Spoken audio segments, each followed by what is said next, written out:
Guest today, the person to my direct left is Jordan Mitchell, who is the co-director of operations and archivist. The person to my far left is Chris Lavalette, who is the associate archivist and also the content/cable channel curator. Welcome to the show. So glad to have you both on. Thank you for having us. Yeah, absolutely. So I'm going to define these two positions, the archivist and curator, before we start, so we're all on the same page.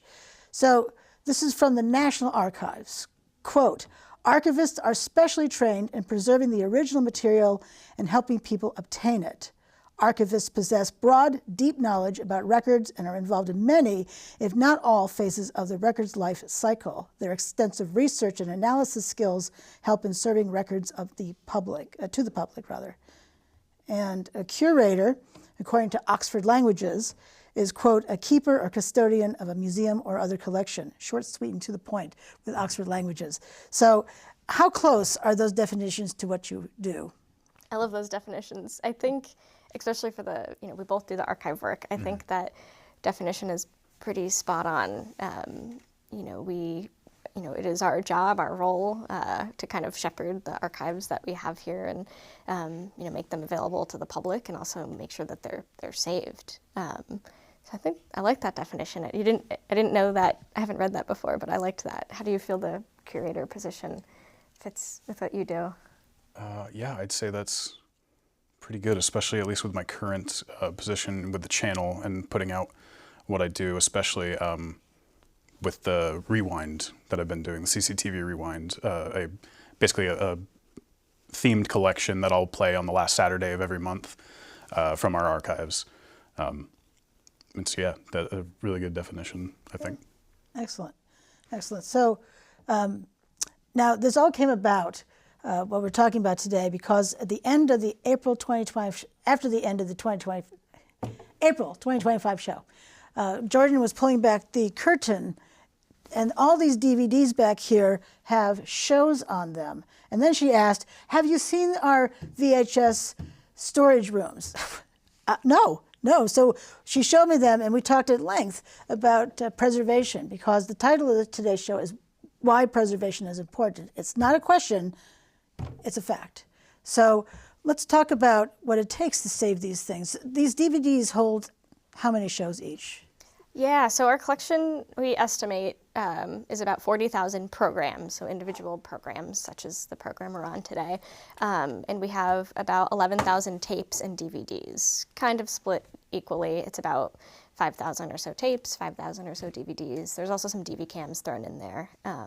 So we have a vast collection. We've been making tapes in the 80s and 90s and early 2000s, and then there was a switch to DVDs when those became more popular. So in the late 2000s and 2010s, well, not us, but Nat, the founding archivist, was making DVDs at the time and made them until pretty recently, about like 2015, 2017, we had been storing our archives on these physical media. And fortunately, we've stopped doing that because now everything is born digital. So, our files no longer have to be stored, in the physical space. We instead have it all digital. But yeah, so we have these DVDs that you see behind us here, and then we have 2 closets filled with VHS tapes and DVDs that members of the public can come check out at any time. And then we have our digital storage, which we actually share over at the Media Factory in the South End, the other public access station in Burlington. We share server space with them, but we actually just expanded. We had 40,000 terabytes of storage, and we've just expanded it to 80,000. Not 80, goodness no. 40 terabytes to 80 terabytes. Wow, that would be a lot. 40 to 80 terabytes feels like thousands sometimes. But yeah, so everything now is digital, and our main focus is the digital storage. But Chris and I, our role is to continue to digitize the stuff behind us as members of the public, ask for it. We kind of prioritize it that way, or just, we go through the shelves and digitize as we are able. But yeah, we have a vast collection, 40,000 programs, And then we continue to make programs, of course, about 120 programs a month. Wow. Town Meeting TV continues to produce. So, and that becomes a part of the archives as well. This will become a part of the archives. So it continues to expand. But yeah, that's a little bit about our collection. Anything you want to add? Maybe some of the content? Because you see more of the content than I do. Yeah, I mean, we get all sorts of stuff. We, of course, covering the municipal meetings for our coverage area in Chittenden County. All sorts of different events, like Pride events. Got one literally tomorrow. Different rallies, protests, all the time. We get a whole lot in. I want to take more time out of like my days to be able to sort through, actually get to watch some of the stuff, just because it's all very interesting.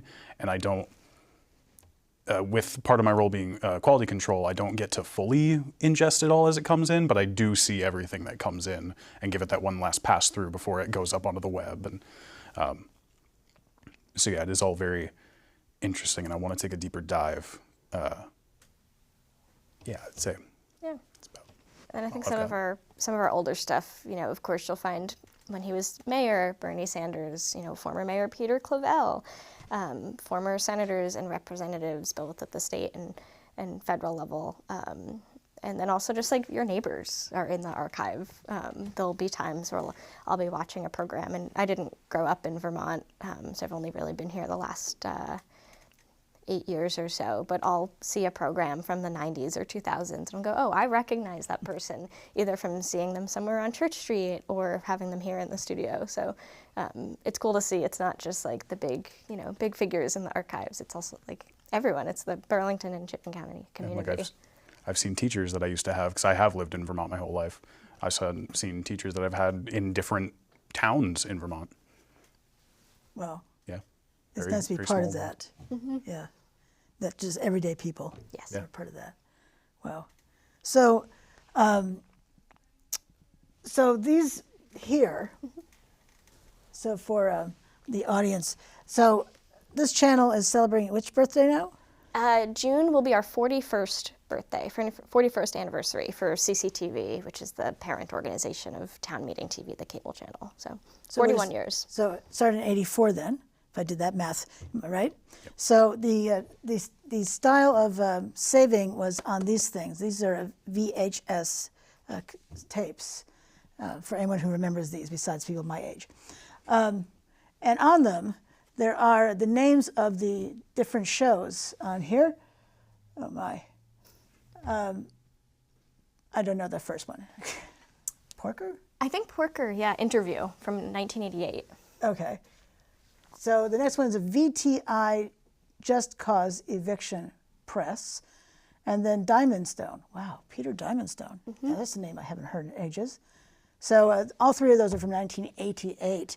So three shows saved on that one, and we have 8 on the table. So, and how many more of the VHS? Oh, 5,000. Yeah, about 5,000. And we're currently in the process of digitizing them, but we still estimate it's maybe a 5 to 8 year process. Some of it we can do ourselves in-house, but there are some tapes that maybe are damaged or need more special attention that's outside of Chris and I's expertise. So we were able to send them out to other companies to pay for them to digitize them. And so we've been doing that over the last couple of years as we find tapes that we can't use these, or we can't digitize these ourselves, so we send them out elsewhere. But I think like many other places, many other arts in the current sphere of the world, we're also being impacted by funding in a negative way. So we had a grant from the NEH, National Endowment for the Humanities, to digitize 100 tapes. And we're quite excited. We just received the files back, but our grant was terminated.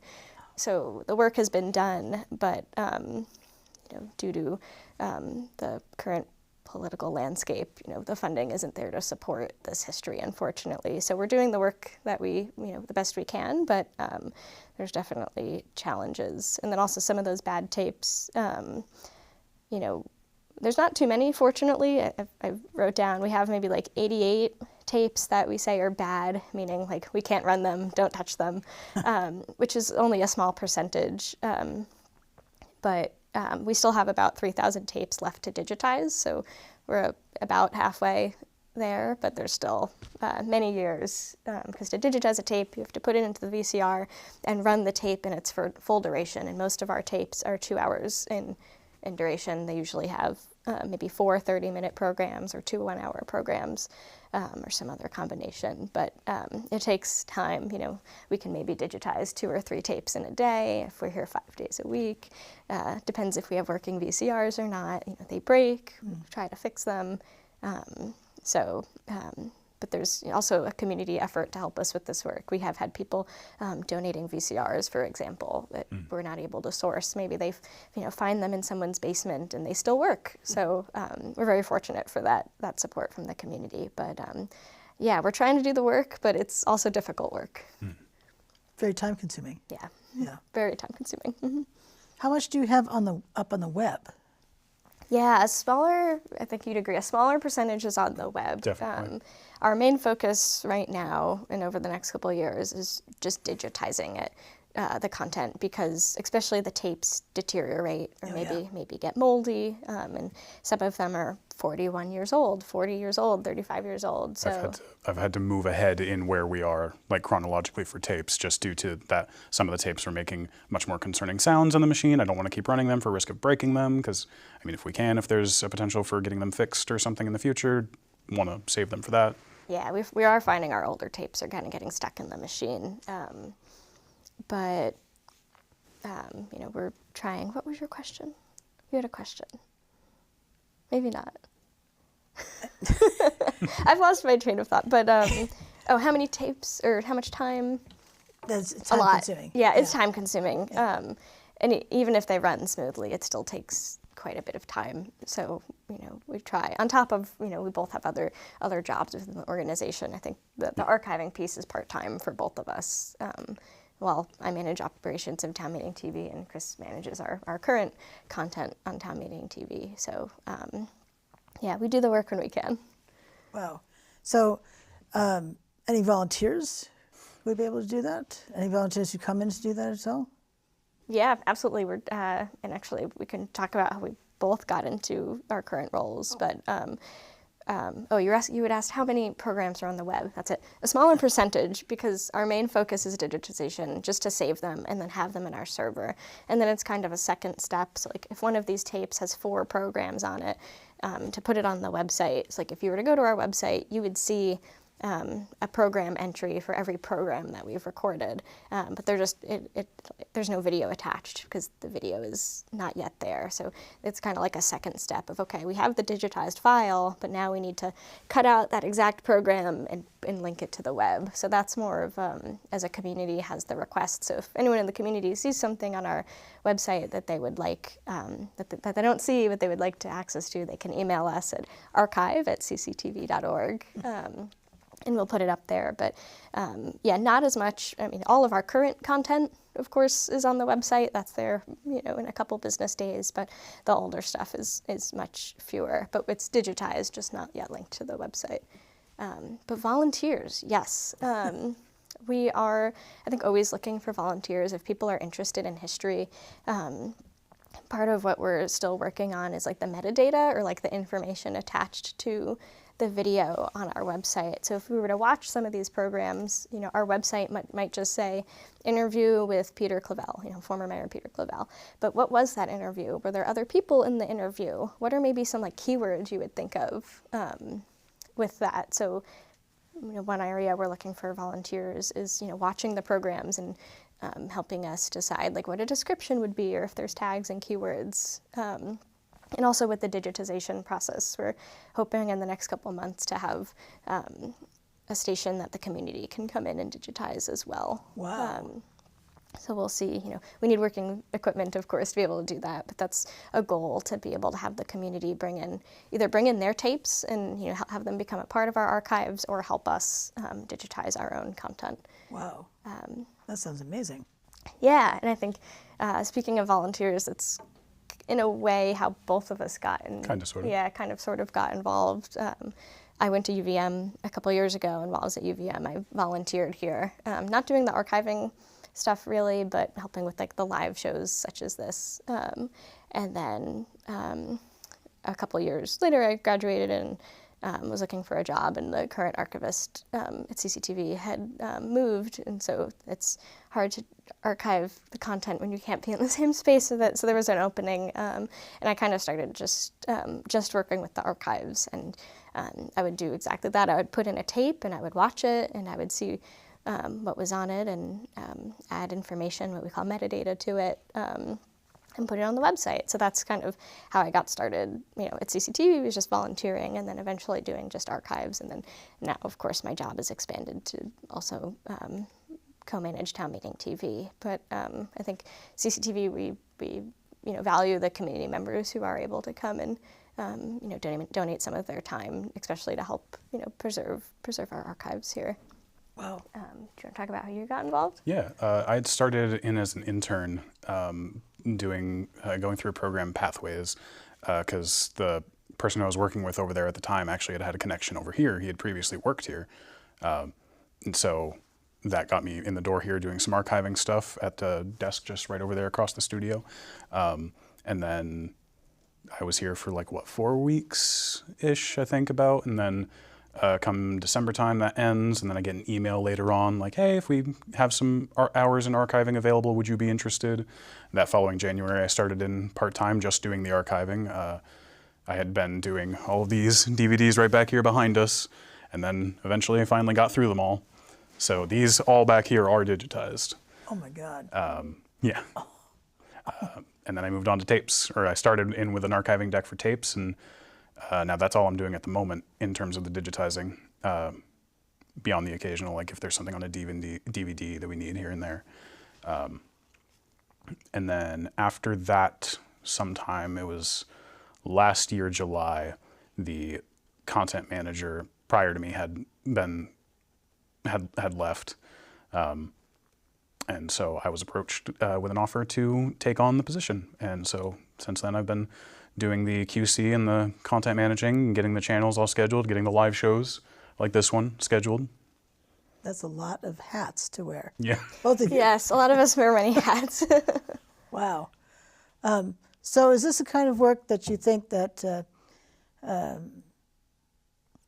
has future?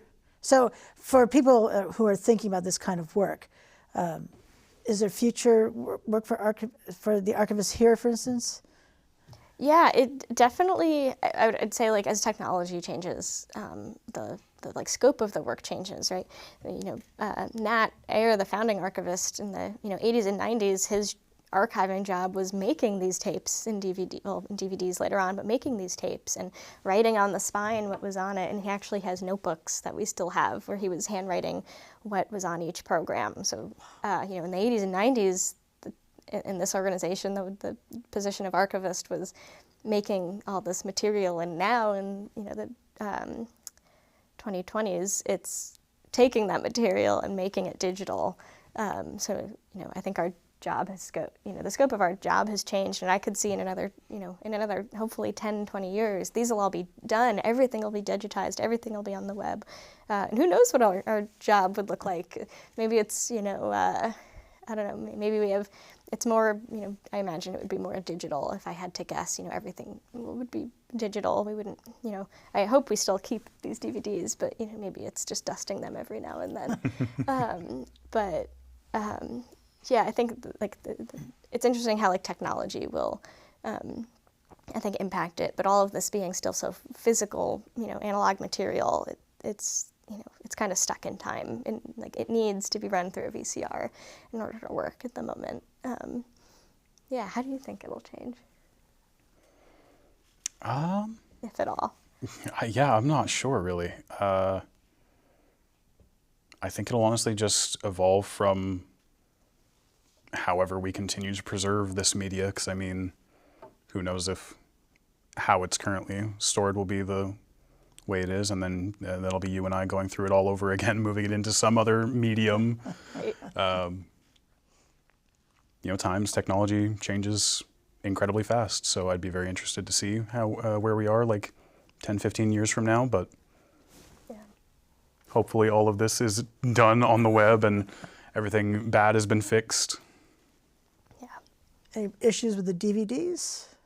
Occasionally. We have about 64 bad DVDs, and we use an application called Handbrake to rip the DVDs off, and for whatever reason you put the DVD in and Handbrake doesn't recognize it, so we're not sure what else to do. Yeah. It's kind of like, we'll put them to the side and we'll come back to it. You know, maybe we have to find a different application, or maybe the settings are wrong, or maybe when the DVD was burned originally, there was a problem and it's corrupted and we can't fix it. We do actually have all of the DVDs Nat made second copies of that are under my desk, and Wow. I think elsewhere in the office, but you know, maybe it's we have to dig out the duplicate DVD and maybe that one will be okay. But yeah, so like 98% of the DVDs are digitized, just a couple hiccups along the way. Wow. I wouldn't have thought as much about a DVD having an issue, but that makes sense. I haven't recorded to a DVD in quite a long time. Mm-hmm. We still have people ask us for DVDs. Some people will do a program, do a show. We used to give out DVDs more regularly, and we've stopped that. But if people want their program on a DVD, we could give it to them. We're more likely to do it digitally, as we do with you. Right? I send you your video. But we do have DVDs if people still want it available. Wow. If they still have a DVD player. I don't, but I do, actually. Yeah. I like to watch movies and or TV shows, and it's nice to have a hard copy of them, not just digital. Right. Yeah. So is there anything, what part of your job do you love most? Yeah, that's a good question. There's so much I have to think about it, to be clear. I understand. Yeah, it's not that there's nothing, it's just formulating.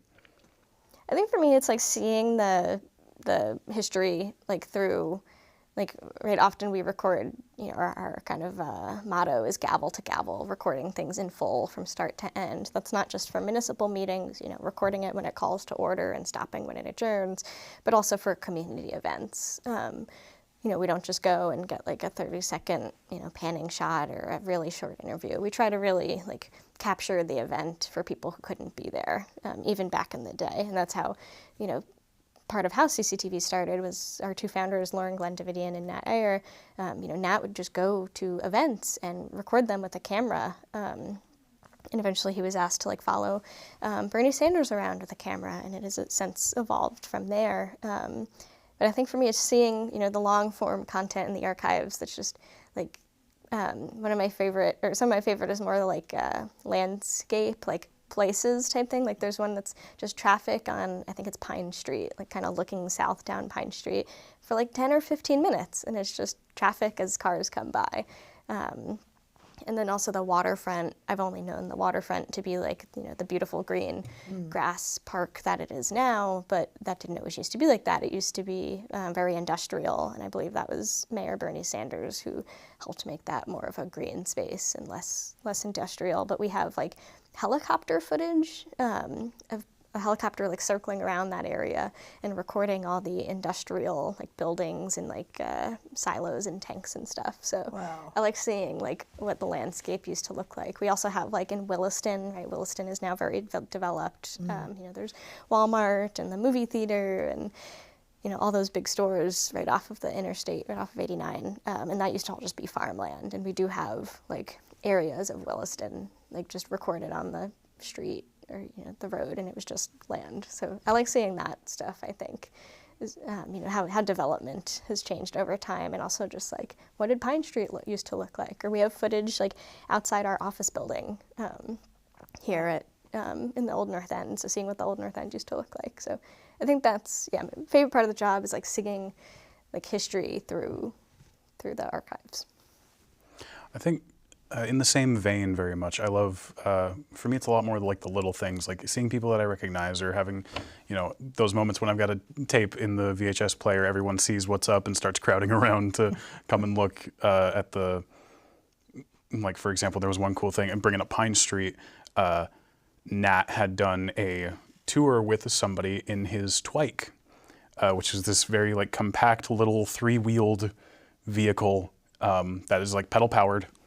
And it was just ripping down Pine Street. This was, I don't know from how many years ago. But it's just seeing the interesting things that the community has done together, and where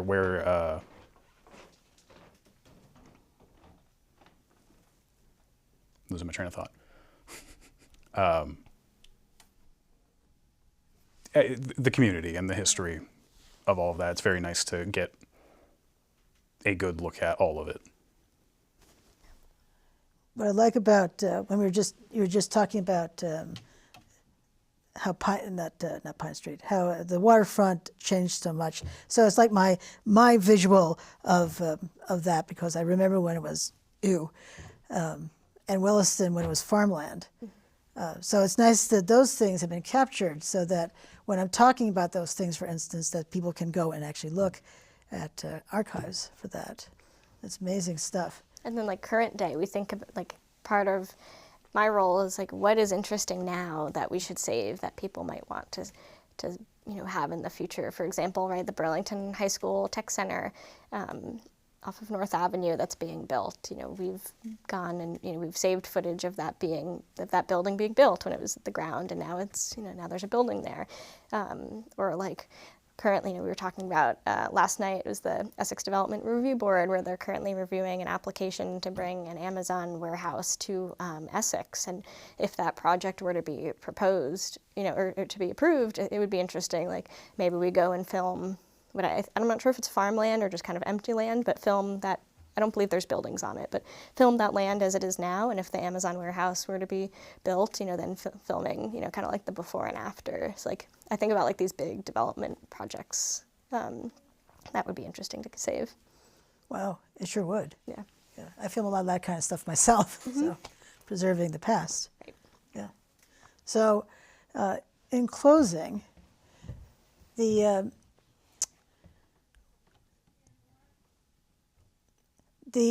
since the title of the show is why preservation is important, in a sentence or two, what would you say about this, and why it's important to preserve all these meetings?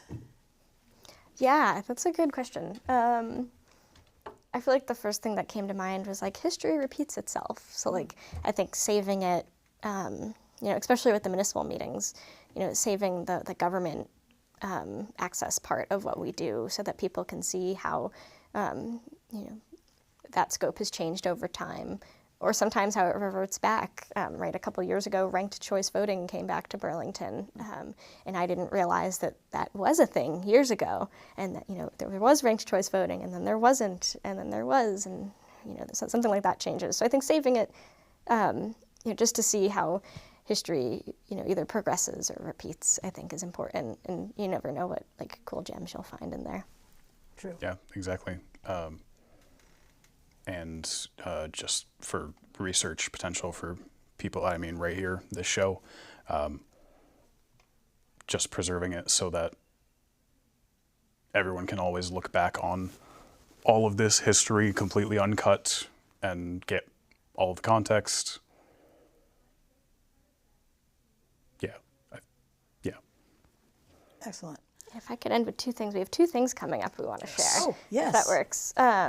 First, you mentioned earlier, it's CCTV's birthday next month, and it'll be our 41st anniversary celebration on Thursday, June 12th from 4 to 7 p.m. You're invited.